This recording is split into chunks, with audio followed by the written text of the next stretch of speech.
শংকৰদেৱৰ বিৰচিত এই কীৰ্তন ঘোষাৰ ভাগ ব্ৰজেন্দ্ৰ উপাখ্যান ভাগ মেলন কৰি পাঠ কৰিবৰ কাৰণে জানিব পৰা হৈছে। ৰাম ৰাম ৰাম কৃষ্ণ কৃষ্ণ কৃষ্ণ। প্ৰথম কীৰ্তন ঘোষা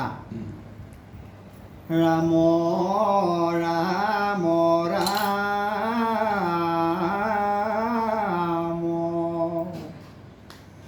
হৰি ৰাম ৰাম পদ ৰাজা কসাদৰী মুনি বুলিলা বচন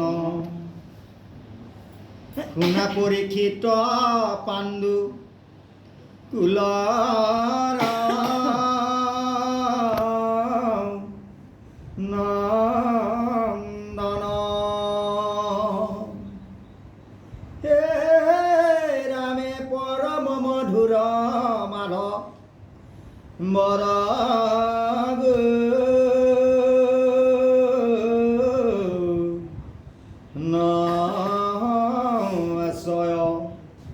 শুনা সাৱধানে হওক পাপৰ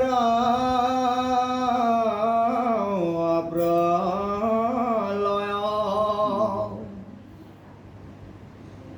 ক্ষীৰসাগৰৰ মাজে ত্ৰিকুট পৰ্বত প্ৰকাশন্তে আছে তিনি লোকত বেকত হে ৰামে সুবৰ্ণৰ যত লোহা জলে তিনি সিংহ চক্ষুত চমক লাগে দেখিতে বিৰিংগ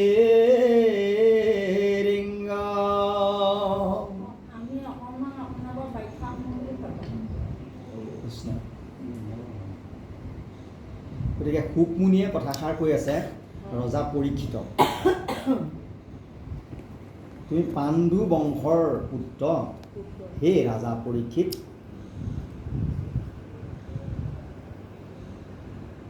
শুনা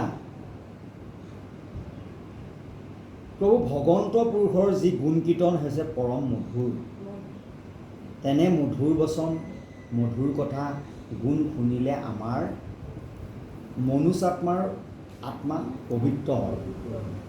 অৰ্থাৎ ঈশ্বৰৰ গুণ কীৰ্তন যি শুনিব পাৰিব আত্মাবিলাক পবিত্ৰ হয়। আৰু পবিত্ৰ হোৱাৰ লগে লগে যি প্ৰভু ভগৱন্তৰ যি গুণ কীৰ্তন সেইখিনি যদি কৰিব পাৰোঁ, তেতিয়া আমি যিখিনি পাপ কৰা যি পাপ আমি সাংসাৰিক জীৱনত থাকোঁতে যিখিনি পাপ আমাৰ উদ্ভৱ হয়, সেই পাপখিনি খন্তেকতে দহি চাই হয়, সেইখিনি পাপ ক্ষয় হয়। আৰু ক্ষীৰসাগৰৰ মাজত এখন ক্ষীৰসাগৰ বুলি এখন আছে আমাৰ সপ্তসাগৰ, ক্ষীৰসাগৰৰ মাজত মানে এটা ত্ৰিকুট পৰ্বত আছে। ত্ৰিকুট মানে তিনিটা শৃংগ থকা এটা পৰ্বত আছিলে। আৰু সেই পৰ্বতত কি হ'ল, তাতে ব্ৰজেন্দ্ৰ নামৰ হাতীটোৱে বাস কৰে।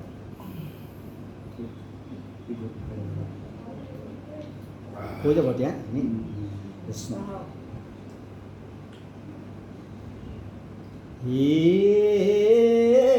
ৰাম অনুযত সিংহাৰত্নী কৰে তিৰি দশু দিশে প্ৰকাশিয়া শুবে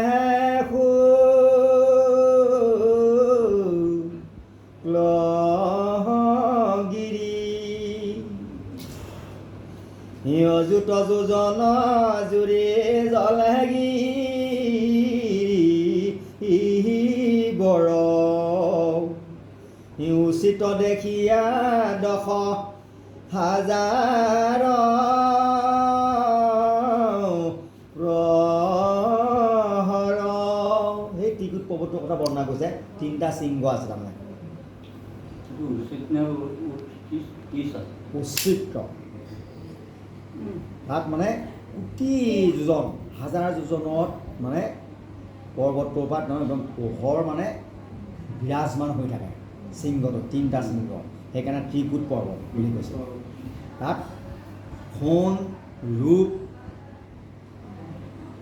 লোহা 3টা শৃংগ। শৃংগকেইটাৰ নাম হৈছে সোণ, ৰূপ, লোহা। এই 3টা শৃংগত 3টা বৰ্ণৰ শৃংগ তাত মানে প্ৰকাশ হৈ থাকে, জ্বলি পোহৰে মানে আলোকিত হৈ থাকে। ক্ষীৰ সাগৰৰ ঢৌ চৌভেটি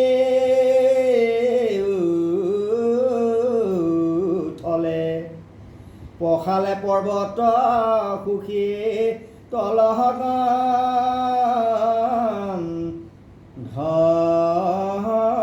জলে। ৰামে থানে থানে আছে ভূমি এনে